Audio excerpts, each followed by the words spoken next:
Namaste to all. In yesterday's Yagya, my Acharya ji gave really beautiful knowledge from Vedas. I will try to cover in the next maybe 10 minutes, 15 minutes. My Acharya was telling, many people have this question that why your Acharya is not commenting or writing Bhashya of Vedas. My Acharya was explaining, if I start writing Rig Veda, the Bhashya of Rig Veda, it might take approximately maybe 40 years or maybe at least minimum 20 years, my Acharya was telling. And also my Acharya told that Bhashya, writing Bhashya is not an easy thing. And to write the Bhashya, the yogi has to go inside in Samadhi, take the meaning and then document it. It's not easy work at this age for me. And also, if it is documented, then it is Samhita. It becomes Bhashya, it becomes Samhita, it doesn't become Vedas. Vedas are right now you are listening, it is emanating from the yogi's mouth. That is called as Vedas. So my Acharya was telling that, okay, now I'm already old. I tried to write Yajurveda Bhashya when I was young, but some people have destroyed it, unfortunately. So, and I used to give dictation of each and every mantra with bhavarth, etc. And one of my Shishya from Delhi, she is no more now. She died and she used to take all the notes. She has command over Hindi. So my Acharya was telling that, I wrote the entire Yajurveda, but now it is destroyed. So, and later on I started focusing more on Yagya and giving pravachans, etc. So my Acharya told that he didn't find time. So yeah, so this is many people have been asking this question to me in YouTube. So this is the answer my Acharya was giving yesterday. And my Acharya was telling that when you come to an ashram where a yogi resides and then put ahutis, do seva, instead of, many people listen YouTube videos or some audios and then put ahutis. My Acharya was telling the punya, the effect of coming to residence of a yogi is multifold. It's very, very high. So when you come to the Acharya's ashram and put ahutis, it is beneficial. Of course, you can put ahutis by listening to Acharya from home also, but the effect is not the same, my Acharya was telling.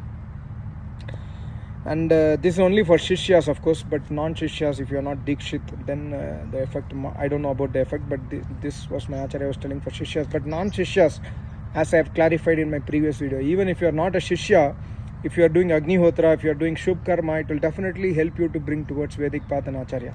So don't stop any of your Vedic deeds if you are already doing it. That is my suggestion. And my Acharya was telling Vishnuhu Paramam Padam Sada Pashyanti Surya, this Rigveda mantra, where my Acharya was telling that Vishnu is the Sarva Vyapak Parameshwar's name.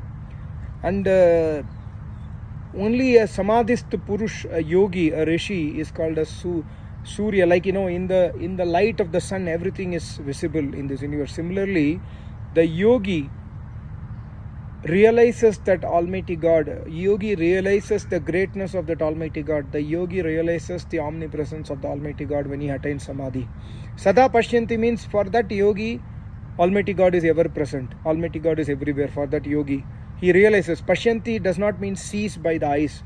This eye is a materialistic eyes. These eyes are made from Prakriti, but Pashyanti in the mantra means realizing that Almighty God who is Sarvavyapi, who is Vishnu.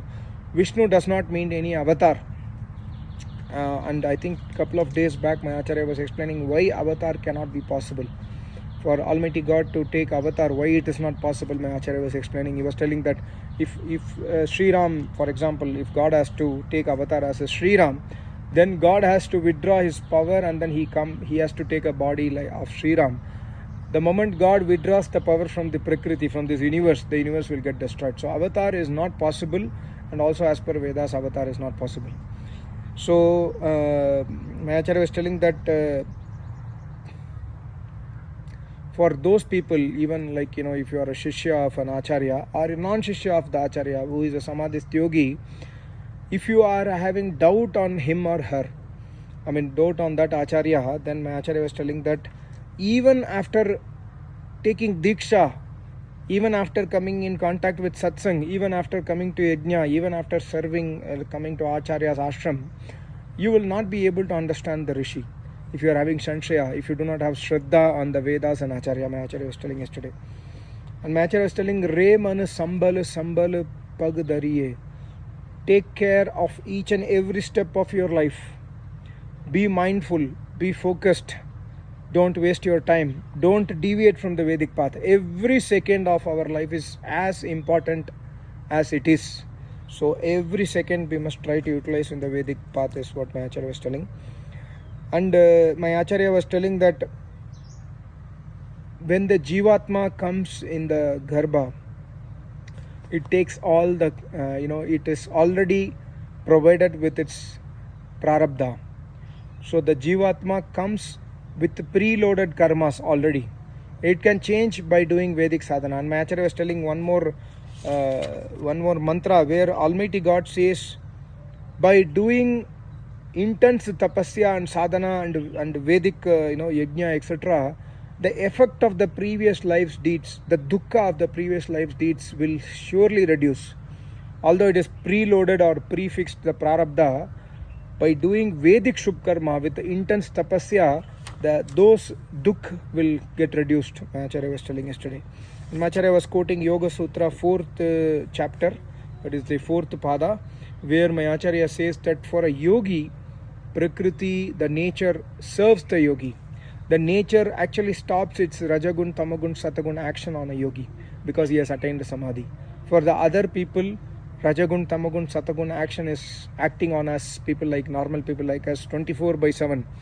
So the moment somebody becomes a yogi, the Kam, Krodh, Madlobh, Ahankar, the natural actions of Prakriti will completely stop on that yogi. And that's what yesterday Rigveda mantra also my Acharya was explaining about. God is giving the knowledge that to Jivatma. God is calling the Jivatma as Indra. In that mantra, the Indra means Jivatma. So Jivatma is actually friend of all. Every Jivatma is actually a friend of all. But unfortunately, we come into contact with mind and buddhi, which is made from Prakriti, and we develop Rag and Dvesh. Unfortunately, we as soul, we are Sakha, we are friend of everyone. But unfortunately, due to impact of the mind and intellect, we forget our true nature. And my Acharya was telling that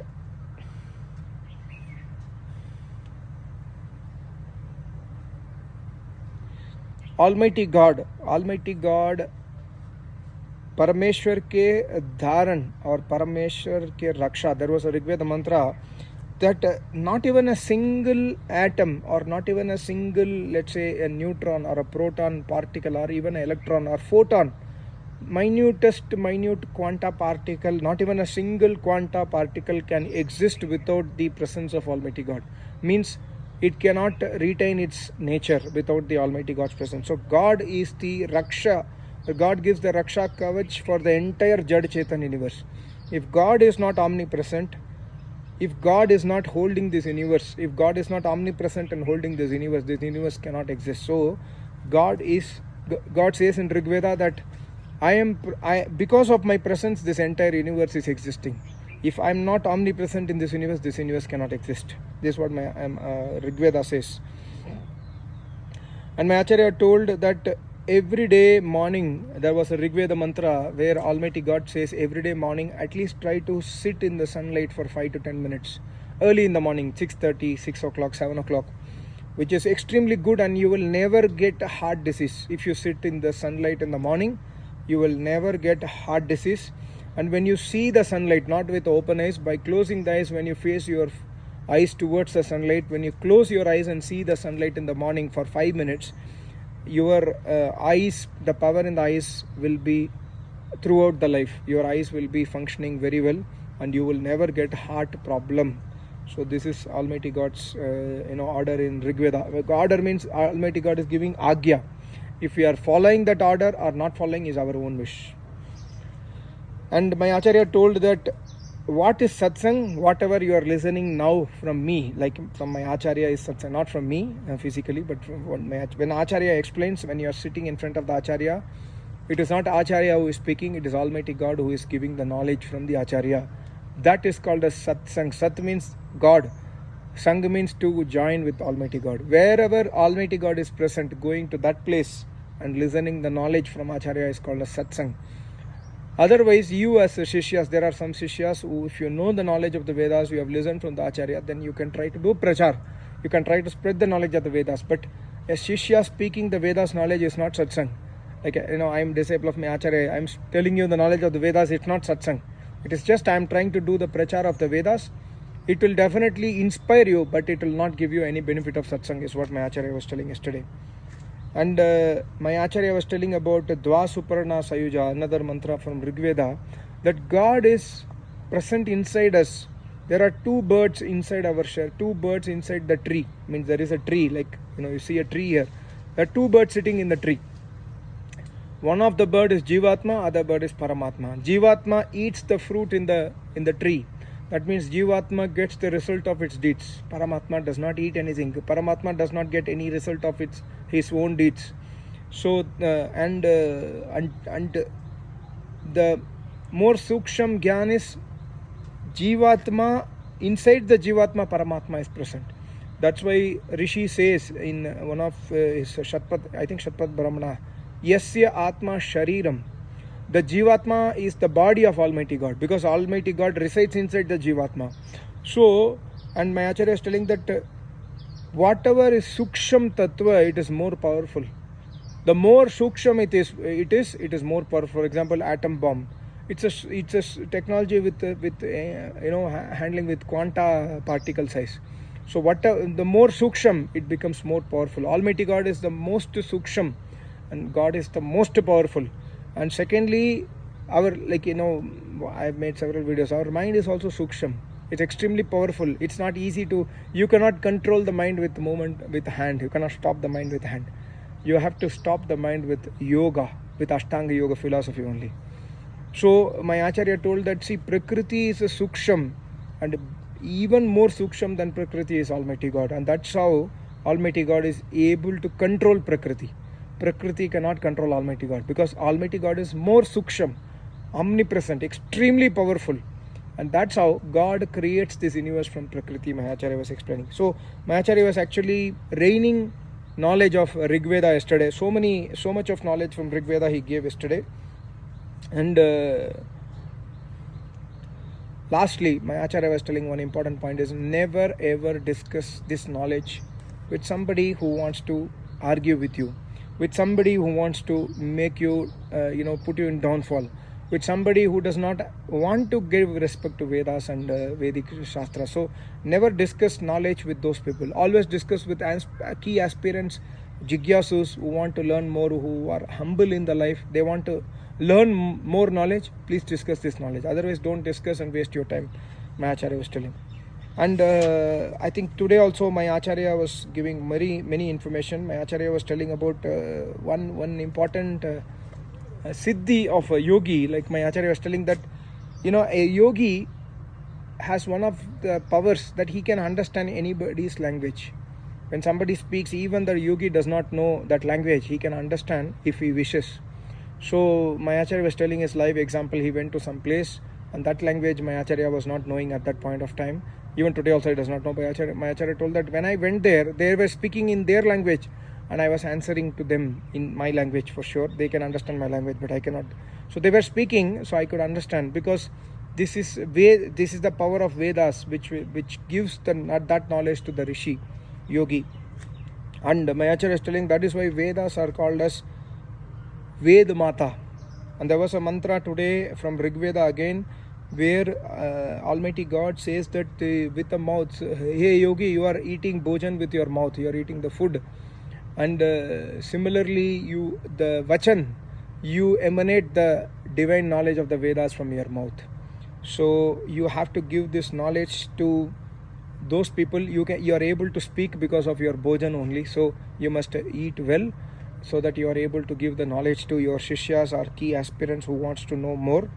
And there are so many vachans. My Acharya was telling that I have been speaking so many knowledge for the last 40 years, but unfortunately we have not recorded in writings. If you had recorded in writings, it would have become masterpieces. So because the vachan is emanating out of samadhi anubhav, from Almighty God. So every yogi has unique knowledge that emanates from the yogi.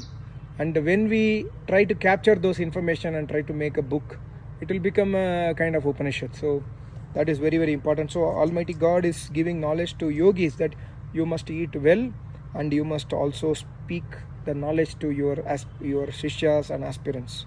And when somebody listens to that knowledge, when somebody keenly observes that knowledge and try to implement that knowledge in their life, then he or she will become happy. And also my Acharya was telling that, see, because the mantra speaks about bhojan, I'm 84 years, but still my bhojan is very suksham. I don't eat properly. I just taste. Like if somebody is making dal, sabji, chawal, roti, etc., my Acharya says, मैं चखता हूँ, मैं खाता नहीं हूँ. And actually, many of us have seen, my Acharya does not eat properly. He just tries to taste it. He is satisfied with that. He does not have many needs, like, okay, give me more quantity. He just, chakta hu is like just tasting it little bit. So this is what my Acharya was telling. And my Acharya told that because of my pranayama, because of the Ashtanga Yoga Abhyas, etc., the power inside my body is still there. Now, of course, bhojan is very, very important, and I am trying to keep myself healthy even at this age when my Acharya was telling. So my Acharya told that today's Rigveda mantra is advice to yogis, advice to tapasvis.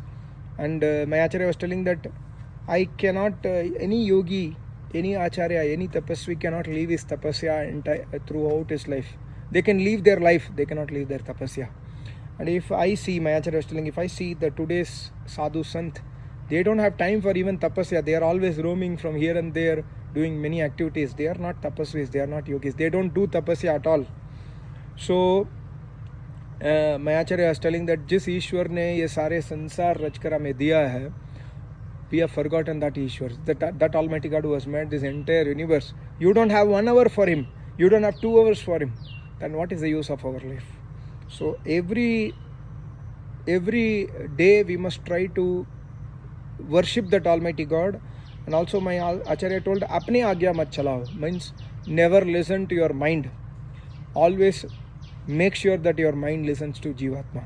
So when you listen to your mind, then you will deviate from the Satya path, from the true path. And also the Veda mantra gave a knowledge Brahmacharya. You must maintain Brahmacharya. Brahmacharya ka dhyan rakho. When you carefully go analyze and then follow and implement Brahmacharya in this life, automatically Adhyatmik, the spiritual sukh, the spiritual bliss will start coming inside you, is what my Acharya told. And my Acharya told, these are all my experiences in life.